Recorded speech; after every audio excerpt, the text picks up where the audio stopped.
Le samedi 13 décembre 2025, au gymnase du stade Tata Raphaël de Kinshasa, le président Félix Tshisekedi a prononcé une phrase qui résonne comme un aveu d'échec collectif.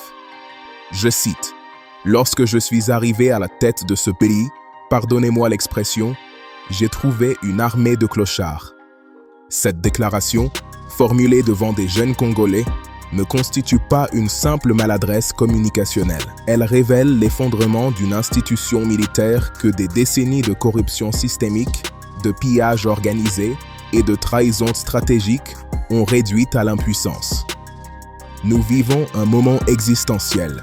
La République démocratique du Congo traverse la crise la plus grave de son histoire récente. Le M23, rébellion soutenue par le Rwanda, avec la complicité tacite de l'Ouganda et l'hypocrisie calculée des puissances occidentales, contrôle désormais Goma depuis le 27 janvier 2025 et Bukavu depuis le 16 février 2025. Les capitales provinciales du Nord Kivu et du Sud Kivu sont tombées. Uvira, ville stratégique aux portes du Burundi, a été prise le 11 décembre 2025, une semaine seulement après la signature des accords de Washington censés apporter la paix. Cette offensive se poursuit en mars 2025, grignotant méthodiquement le territoire national. L'accord du 4 décembre 2025, parrainé par Donald Trump et qualifié de grand miracle par le président américain, apparaît désormais comme une farce géopolitique. 6 jours après sa signature, le M23 violait ses dispositions en lançant une offensive majeure sur Uvira. Le Rwanda, dont les troupes sont estimées entre 6 000 et 12 000 hommes sur le sol congolais, selon les experts de l'ONU, n'a nullement retiré ses forces. Washington prétendait réconcilier Kigali et Kinshasa tout en garantissant aux États-Unis l'accès aux minerais stratégiques du Kivu. La vérité est brutale. L'Amérique a sacrifié l'intégrité territoriale congolaise sur l'autel de ses intérêts économiques. Cette situation catastrophique n'est que le symptôme visible d'un cancer qui ronge le pays depuis des décennies. Pour comprendre comment nous en sommes arrivés là, il faut examiner lucidement les origines historiques de cette armée dont le président ose dire qu'elle était composée de clochards.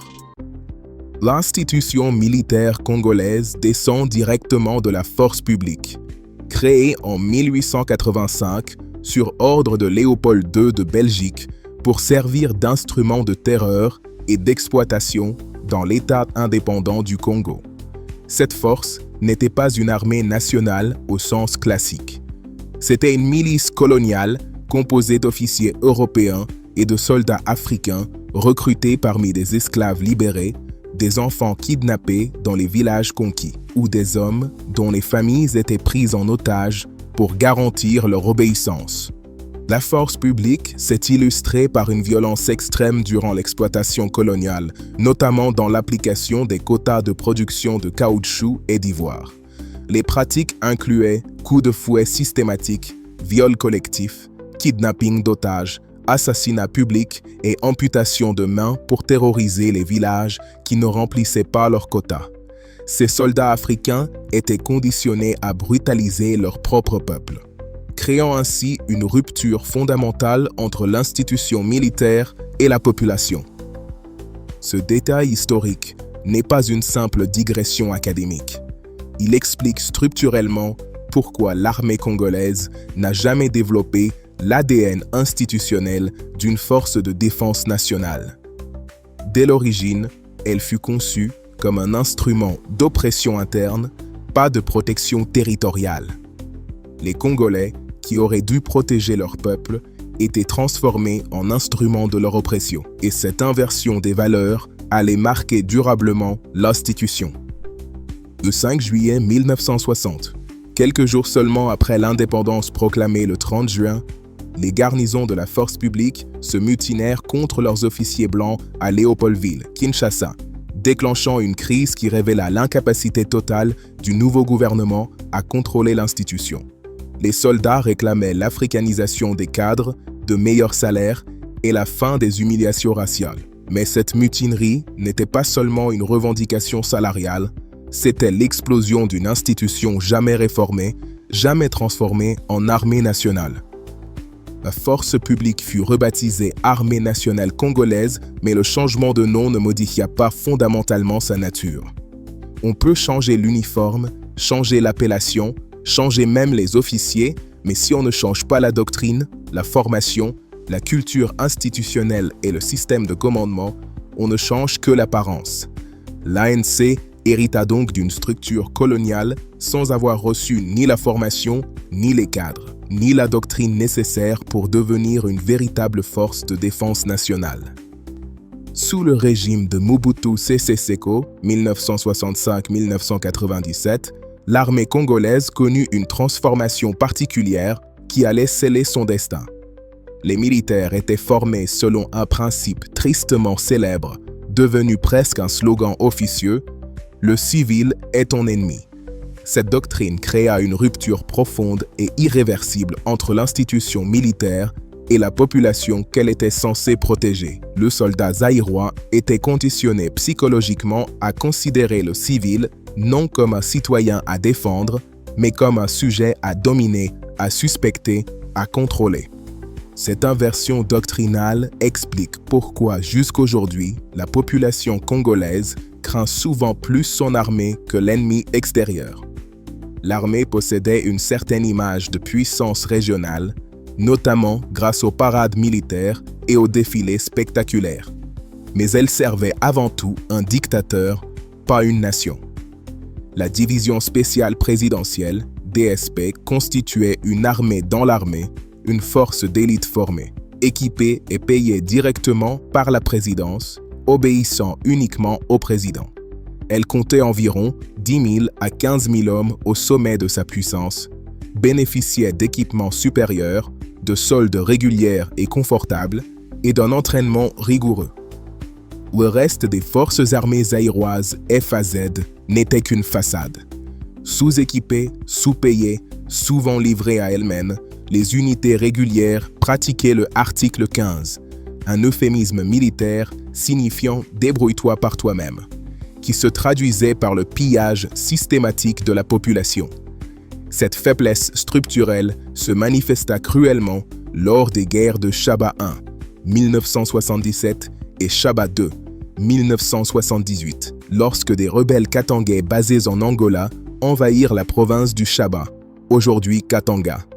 Le Zaïre dut solliciter l'intervention marocaine, française et belge pour reprendre des territoires occupés, révélant ainsi au grand jour l'incapacité des FAZ à défendre le territoire national. Pourtant, l'histoire de l'intervention au Tchad illustre un paradoxe fascinant. En 1983, lors de la bataille d'Abéché, entre 500 et 1000 hommes de la DSP, transportés en 4 vols d'avions cargo, ont stoppé l'avancée de l'armée libyenne de Mouammar Kadhafi. Les Français, pourtant alliés traditionnels du Tchad et conscients de la puissance de feu libyenne, chars T-55, artillerie lourde, aviation, n'avaient pas voulu intervenir directement. Moins de 1000 hommes de l'armée zaïroise ont tenu tête à une armée régulière dans le désert tchadien. Un terrain hostile pour lequel ils n'avaient jamais été entraînés, prouvant ainsi une vérité fondamentale. Le soldat congolais, lorsqu'il est correctement commandé, équipé, payé et motivé, possède une force combative redoutable. Mais ce qui a fait la force de cette DSP à Abéché, commandement compétent, logistique fonctionnelle, solde régulière, morale élevée, s'est totalement effondré lors de la guerre contre l'AFDL une décennie plus tard, révélant que la performance militaire dépend moins du courage individuel que de l'intégrité institutionnelle.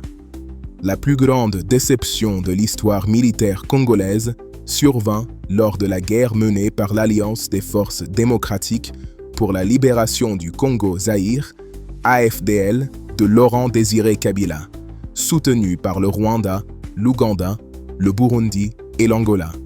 En moins de 7 mois, entre octobre 1996 et mai 1997, une rébellion partie de l'est du pays parcourut plus de 3000 km à travers forêts, savanes et fleuves.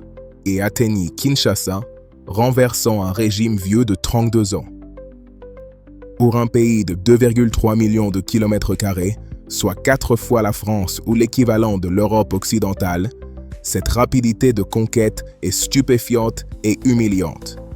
À titre de comparaison strictement militaire, la Russie, deuxième armée mondiale selon les classements, est en guerre depuis février 2022 en Ukraine pour conquérir et tenir une superficie équivalente au quart de la France, avec des centaines de milliers de soldats, des milliers de blindés et un appui aérien massif.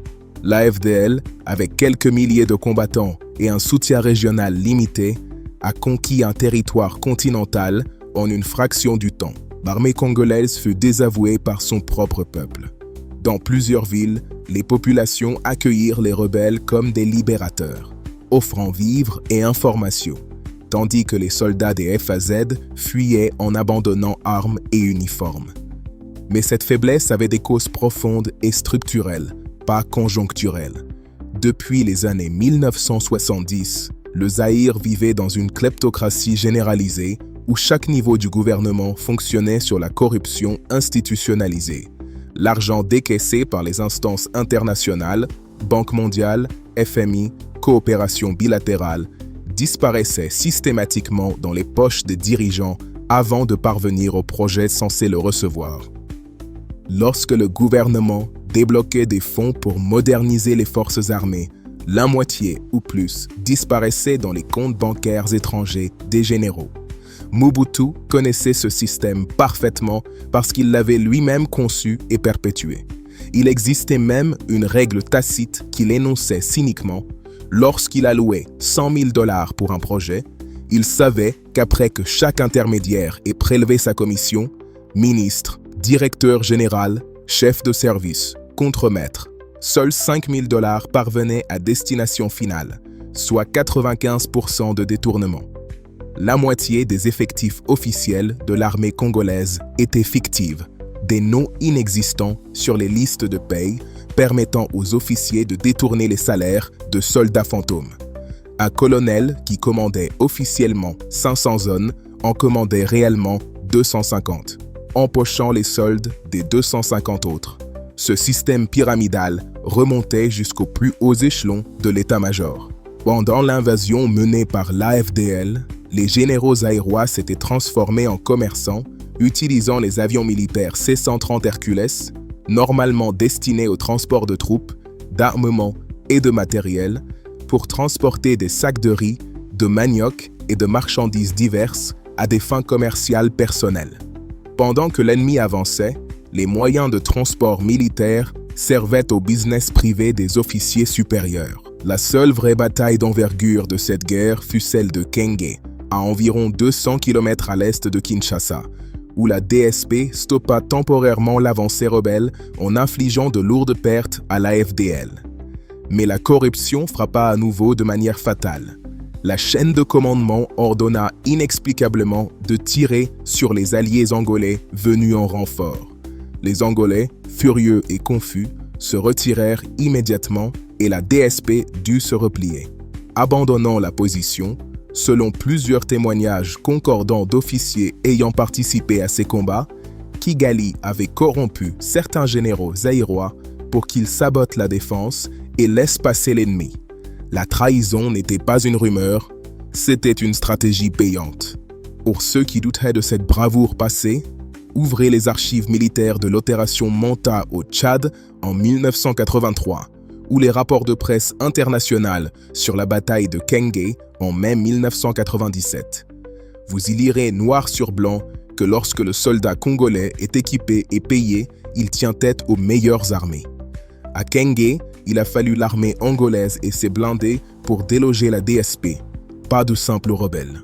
Ce n'est pas le courage qui manque à notre histoire, c'est la loyauté de nos chefs. Sans morale, mal payée, privée de perspective, l'armée congolaise n'a d'autre choix fonctionnel que de racketter la population pour survivre. Cette pratique, loin de diminuer, continue aujourd'hui avec une efficacité bureaucratique presque systématique. Sur toutes les routes du Congo, les policiers et les militaires arrêtent les véhicules, exige des papiers sans justification légale réelle et extorque de l'argent aux citoyens sous menace d'amende fictive, de confiscation ou d'arrestation arbitraire. Le chauffeur de taxi qui doit payer 100 $, parfois l'équivalent d'une semaine de revenus, pour éviter que sa voiture soit mise en fourrière pour une infraction imaginaire.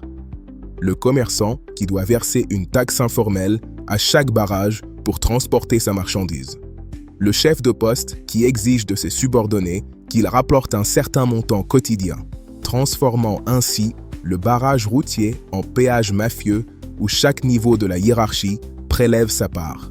Selon des sources sécuritaires citées par le média Africarabia, les soldats eux-mêmes se plaignent d'un manque criant de moyens, armement insuffisant ou obsolète, absence de nourriture décente, manque de bottes. Les soldats combattent parfois en sandales, équipements défaillants et retard chronique dans le paiement des soldes qui peuvent atteindre plusieurs mois. Comment exiger d'un soldat qu'il ne vole pas la population quand l'État ne le paie pas pendant 3 mois?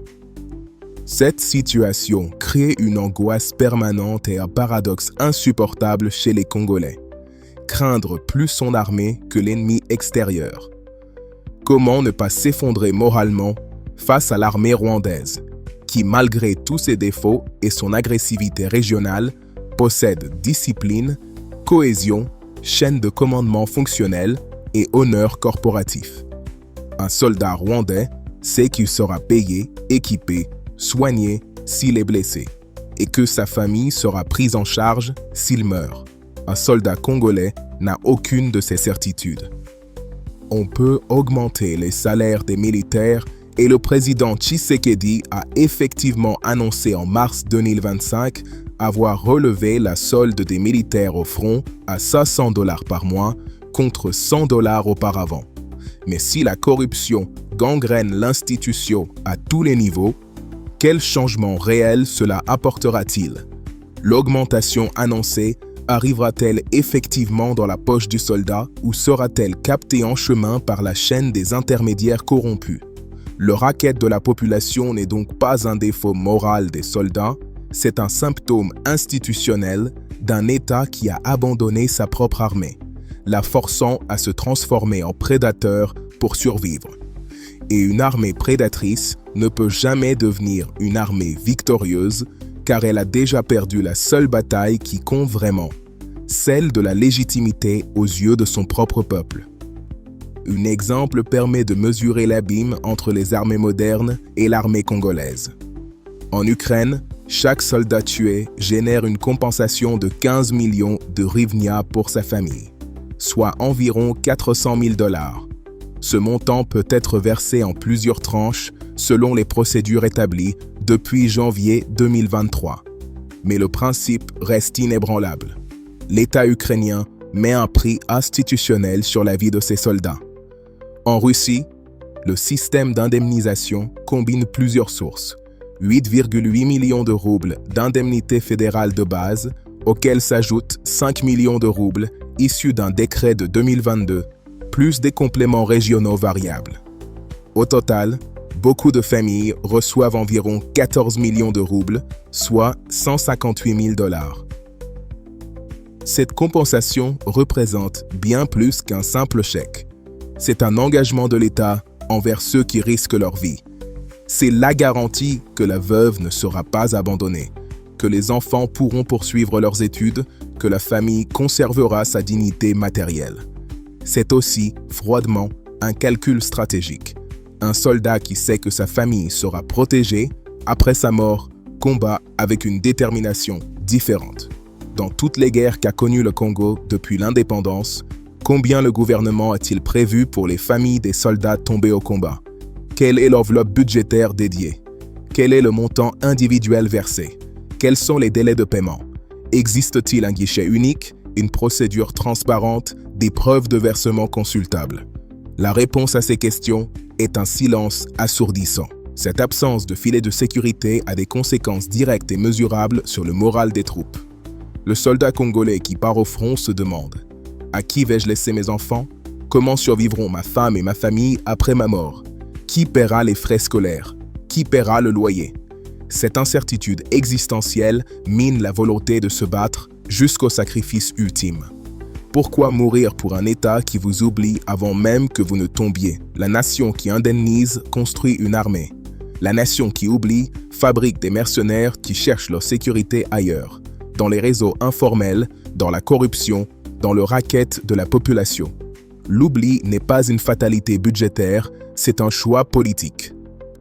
Lorsque les militaires voient leurs généraux corrompus jusqu'à la moelle, achetés par des forces occultes qui détruisent la nation, comment peuvent-ils conserver leur foi en institutions? En mars 2025, le président Tshisekedi a annoncé avoir relevé la solde des militaires au front à $500 par mois, contre $100 auparavant. Sur le papier, cette augmentation représente un effort budgétaire significatif. Mais une hausse annoncée n'est pas automatiquement une hausse reçue.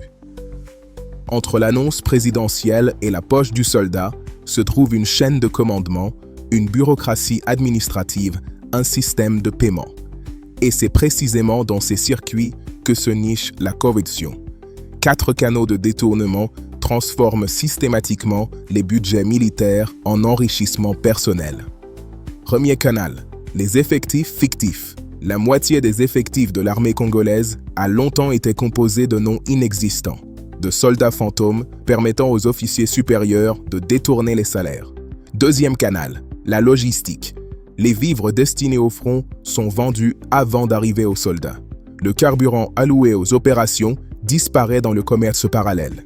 Les munitions, les uniformes, les bottes, tout ce qui devrait équiper le combattant s'évapore dans les mains des intermédiaires. Troisième canal, les marchés publics militaires. Surfacturation systématique sur les uniformes, les rations, les radios, le transport. Un contrat de $10 millions ne produit que $2 millions d'équipements réels. Le reste enrichit la chaîne des signataires. Quatrième canal, le plus mortel, les ordres opérationnels eux-mêmes. Des replis stratégiques ordonnés non pour des raisons militaires, mais parce que le général a été payé pour ouvrir un corridor à l'ennemi. Des retards inexpliqués dans l'acheminement de renforts. Des trous dans le dispositif défensif qui ne peuvent s'expliquer tactiquement, mais qui s'expliquent financièrement. Ces généraux ordonnent des abandons de position après avoir empoché leur argent. Ils laissent tomber des villes entières pendant que leurs comptes bancaires à l'étranger se remplissent. Les soldats de base ne reçoivent rien. En tant que militaires, ils ne peuvent qu'obéir aux ordres. Mais leurs supérieurs s'enrichissent pendant qu'eux n'ont aucune perspective de retraite, aucune garantie pour leur famille, aucun espoir d'avancement fondé sur le mérite. Une armée ne tombe pas seulement par manque de courage. Elle tombe par détournement organisé de ses nerfs vitaux. Paix, munitions, renseignements, logistique. Goma ne devait jamais tomber. Quelle que soit la force que l'armée rwandaise avait déployée, Goma ne pouvait pas tomber si le système fonctionnait. Mais ce qui a fait tomber Goma, ce n'est pas l'armée ennemie, c'est la chaîne de commandement de l'armée congolaise. Ce sont les généraux qui ont vendu la ville avant même que les premiers coups de feu ne soient tirés. Dans ce contexte, la déclaration du président Tshisekedi qualifiant l'armée de clochard constitue une erreur stratégique et communicationnelle grave. S'ils sont devenus des clochards, c'est le gouvernement qui les a réduits à cet état. Le président, en tant que chef suprême des armées, porte la responsabilité première de cette situation. Cette phrase n'est pas qu'une maladresse de vocabulaire. C'est une humiliation publique qui fragilise le lien déjà fragile entre la troupe, la population et la hiérarchie. Quand le commandant en chef dit devant des caméras qu'il commande une armée de clochards, il ne décrit pas seulement un état dégradé, il diffuse une stigmatisation nationale. Il sape la fierté de corps, cette fierté indispensable qui fait qu'un soldat accepte de risquer sa vie. Il envoie un message désastreux aux ennemis. Voilà ce que pense leur propre président de son armée. Et il démoralise ceux qui, malgré tout, continuent de se battre dans des conditions indignes. La vraie question n'est pas de qualifier l'état de l'armée avec des mots blessants. La vraie question est « Qu'avez-vous fait, Monsieur le Président, pour transformer cette situation ?» Si un père de famille voit son fils dans la déchéance, il ne l'humilie pas publiquement. Il le reprend, il le remet dans de bonnes conditions, il corrige les causes de sa dégradation. Les projets de construction de logements militaires annoncés ne suffisent pas. Les hausses de salaire annoncées ne suffisent pas. Tant que les généraux resteront corrompus, tant qu'ils seront achetables par des forces étrangères, tant que la chaîne de commandement sera infiltrée, la situation ne changera pas. Le président Tshisekedi a commis une erreur stratégique majeure en laissant les infiltrés à leur poste pendant trop longtemps. Combien de fois des compatriotes ont-ils alerté sur l'identité de ces traîtres? On les connaissait, on les nommait, mais rien n'a été fait. Il est vrai que Tshisekedi a hérité d'une armée déjà corrompue, fruit du brassage chaotique orchestré par Kabila après 2006. Mais hériter d'un problème n'exonère pas de la responsabilité de le résoudre. On aurait pu aller au-delà si la volonté politique existait réellement. Une armée ne se transforme pas avec des discours, elle se transforme avec des décisions administratives précises, épuration de l'état-major, justice militaire fonctionnelle, traçabilité des paiements, audit public, sanctions exemplaires et visibles. La dignité du soldat n'est pas un slogan, c'est une politique publique. Et cette politique commence par une parole présidentielle qui honore plutôt qu'elle n'humilie, qui commande plutôt qu'elle ne stigmatise. La corruption militaire n'est que le reflet d'une corruption politique généralisée. En août 2022, l'opposant Martin Fayulu a pavé la mare en déclarant que les parlementaires congolais percevraient 21 000 $ par mois. Si l'Assemblée nationale a vivement contesté ce chiffre, le débat, lui, n'a jamais cessé. En juin 2024, le président de l'Assemblée nationale, Vital Kamerhe, a tenté de clore la polémique en affirmant que les députés touchaient 14 millions de francs congolais, soit environ 4 952 $. Cette déclaration a été contredite par l'Observatoire de la dépense publique ODEP et le collectif Congo n'est pas à vendre, CNPAV. Selon la loi de finances 2024, l'enveloppe globale pour les 500 députés, 140,4 milliards de francs congolais, révèle une réalité mathématique implacable. Une rémunération mensuelle d'environ 8 358 $, taux de 2800 FC, à 9 361 $, taux budgétaire de 2500 FC. Ce scandale éclate véritablement lorsque l'on compare ces montants à ceux pratiqués ailleurs sur le continent et en Europe.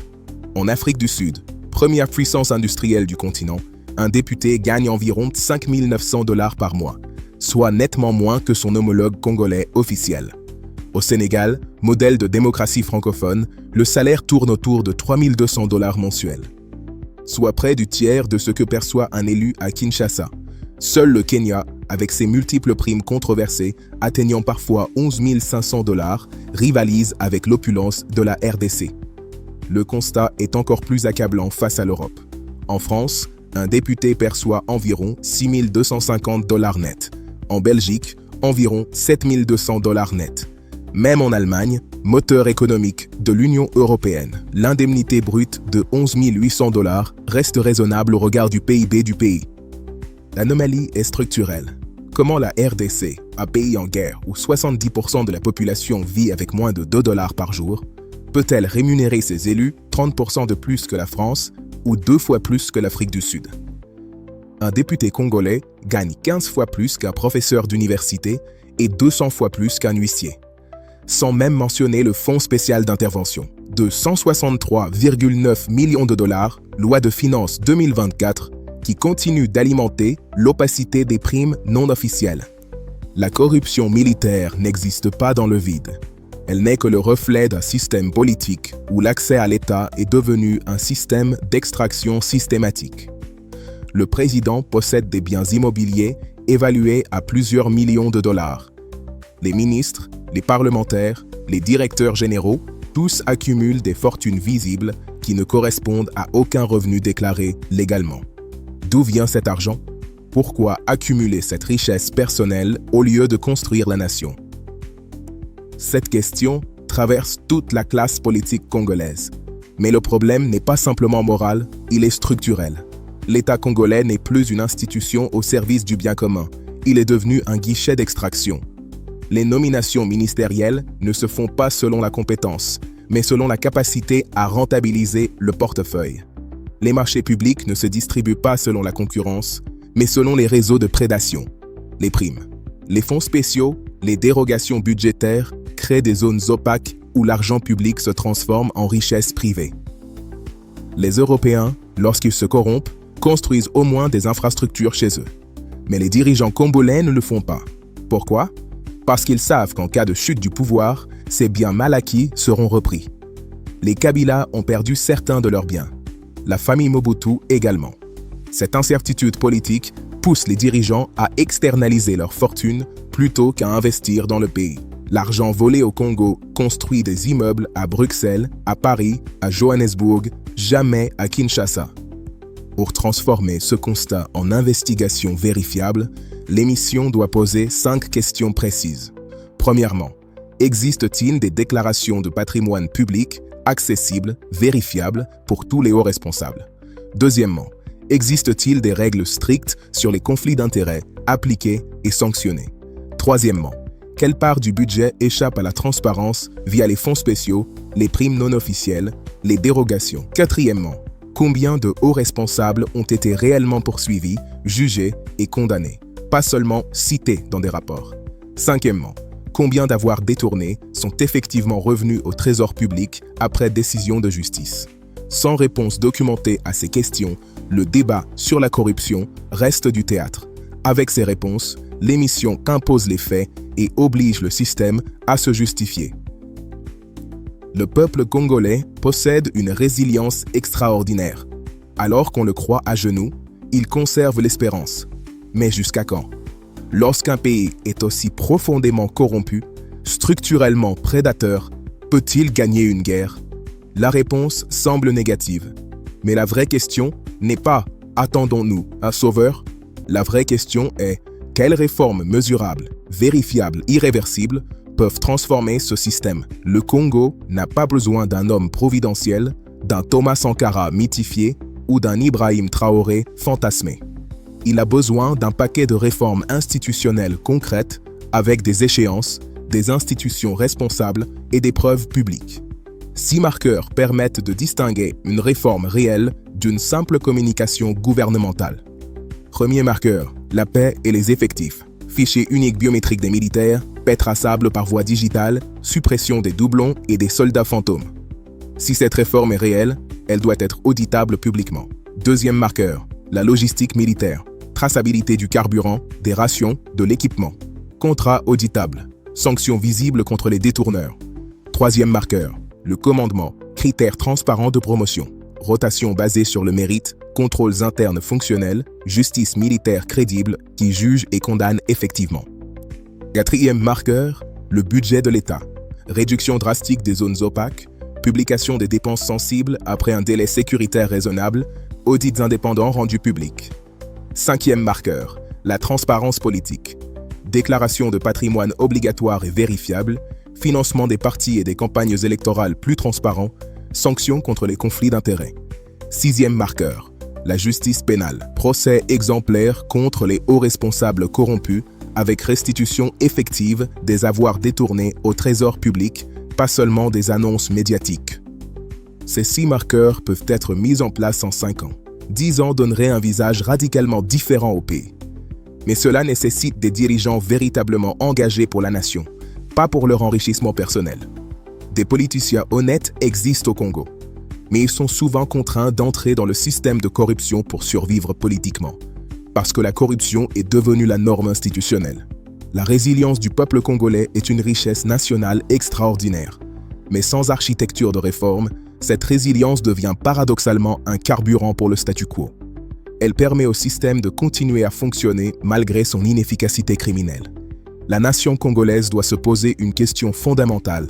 Jusqu'où sommes-nous prêts à accepter ce système qui nous détruit? La réponse à cette question déterminera l'avenir de la RDC bien plus sûrement que l'issue militaire de la guerre actuelle.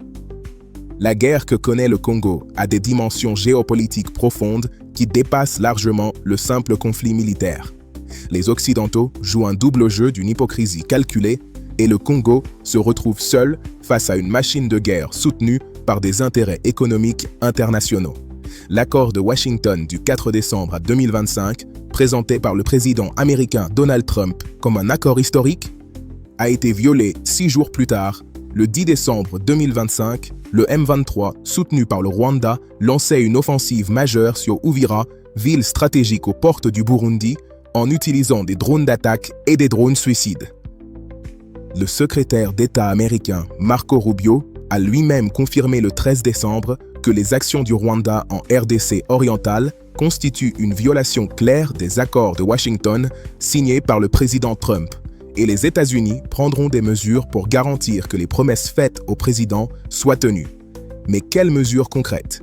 Washington condamne verbalement tout en maintenant ses relations stratégiques avec Kigali, l'International Contact Group for the Great Lakes, qui inclut les États-Unis, l'Union européenne, le Royaume-Uni et plusieurs partenaires européens, a publié une déclaration le 9 décembre 2025 exigeant le retrait immédiat de l'armée rwandaise conformément à la résolution 2773 du Conseil de sécurité de l'ONU.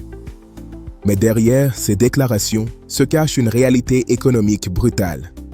Le M23 contrôle des zones minières stratégiques, notamment Rubaya, l'un des plus grands gisements de coltan au monde.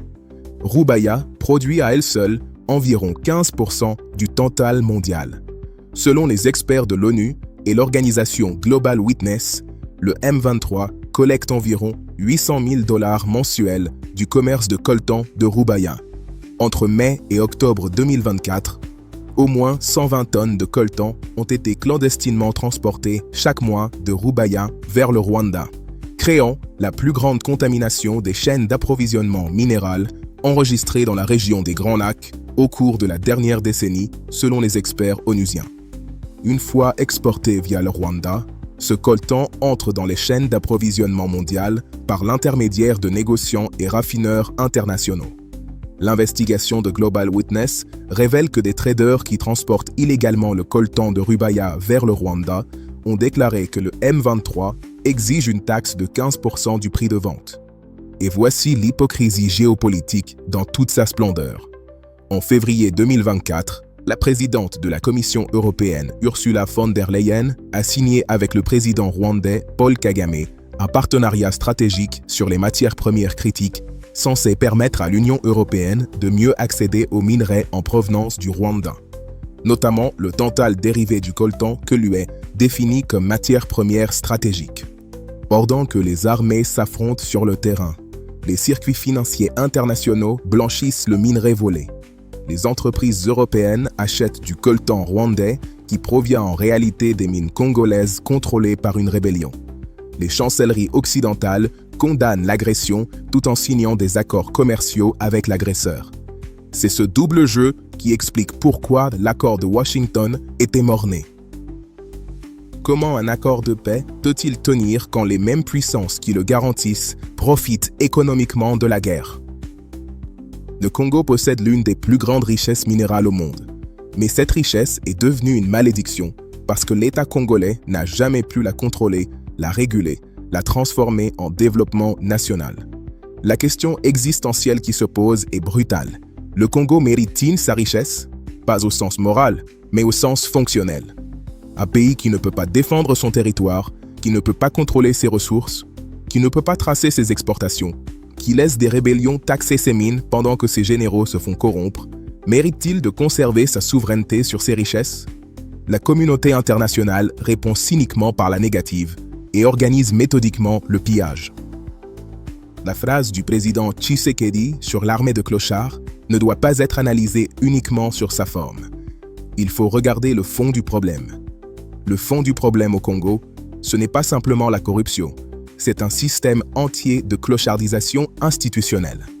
Un système où l'État devient un mécanisme d'extraction plutôt qu'un instrument de construction nationale. Cette corruption congolaise ne construit pas, elle détruit. Le politicien congolais ne construit pas son pays. Il se construit lui-même pendant que le peuple souffre et meurt. Les élites accumulent des fortunes pendant que les soldats au front n'ont ni bottes, ni rations, ni garantie que leurs familles seront protégées s'ils tombent. Les députés touchent entre 8 000 et 9 000 $ par mois dans un pays où 70% de la population vit avec moins de 2 $ par jour. Les généraux vendent des positions stratégiques pendant que leurs subordonnés meurent sans compensation ni reconnaissance. Il est normal, dans ce contexte que certains citoyens désespérés ouvrent les bras à la rébellion. Malheureusement, l'histoire leur prouve systématiquement qu'ils ne font qu'ajouter à leur propre souffrance.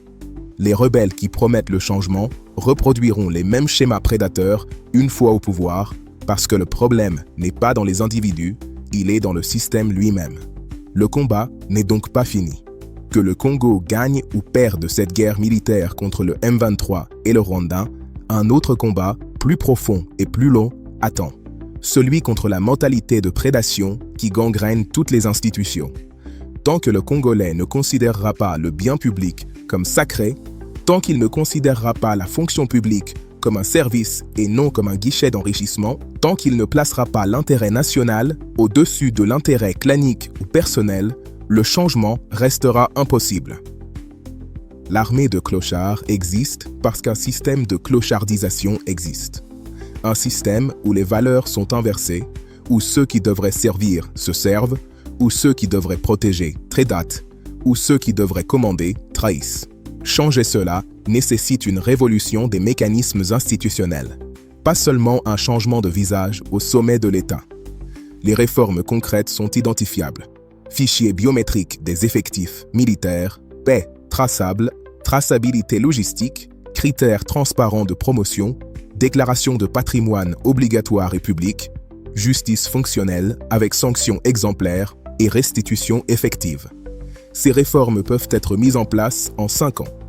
10 ans donneraient un visage radicalement différent au pays. Mais cela nécessite des dirigeants véritablement engagés pour la nation, pas pour leur enrichissement personnel. Pour changer les choses au Congo, il faut faire attention à qui l'on nomme dans les ministères, dans l'état-major, dans les directions générales. Si ceux qui sont nommés pensent uniquement à leur enrichissement personnel, rien ne changera. Le mal structurel du politicien congolais, c'est qu'il ne pense pas au Congo, il pense à sa poche. Et tant que ce mal ne sera pas extirpé par des mécanismes institutionnels contraignants, le pays continuera de sombrer. La nation congolaise se trouve aujourd'hui à un carrefour existentiel. D'un côté, la voie de la facilité. Continuer à accepter le système actuel, continuer à espérer que le prochain président sera différent, continuer à se réfugier dans la résilience comme mécanisme de survie. De l'autre, la voie de la transformation. Exiger des réformes mesurables, sanctionner politiquement ceux qui prédatent, construire des institutions qui survivent aux individus. La question fondamentale n'est pas qui va nous sauver, mais jusqu'où sommes-nous prêts à accepter ce système qui nous détruit. Chaque Congolais qui paye un pot de vin à un policier participe au système. Chaque fonctionnaire qui détourne des fonds publics nourrit le système. Chaque citoyen qui vote pour un candidat corrompu parce qu'il appartient à son ethnie perpétue le système. Le temps des discours est révolu. Le temps des indignations stériles est révolu. Le temps de l'action mesurable est venu. Une action qui commence par l'exigence de transparence. Publier les déclarations de patrimoine. Publier les contrats miniers. Publier les listes de paix de l'armée. Publier les audits budgétaires. Une action qui continue par la sanction. Juger et condamner effectivement les corrompus. Restituer les avoirs détournés. Destituer les généraux traîtres. Une action qui s'achève par la construction. Investissez dans l'éducation, dans la santé, dans les infrastructures, dans la dignité du fonctionnaire et du soldat. Le Congo possède tout pour être une grande nation. Des ressources naturelles immenses, une population jeune et résiliente, une position géostratégique centrale en Afrique, une diversité culturelle extraordinaire. Mais une nation ne se construit pas sur des ressources. Elle se construit sur des institutions. Et des institutions ne tiennent pas sur des discours. Elles tiennent sur des règles appliquées, des sanctions effectives, des récompenses au mérite. L'armée de clochards disparaîtra quand le système de clochardisation disparaîtra. Et ce système ne disparaîtra que lorsque le coût politique, judiciaire et social de la corruption dépassera ses bénéfices. Ce jour-là, et seulement ce jour-là, le Congo pourra enfin mériter sa richesse, défendre sa souveraineté et offrir à ses enfants l'avenir qu'ils méritent. La réponse à la question « Jusqu'où sommes-nous prêts à accepter ce système ?»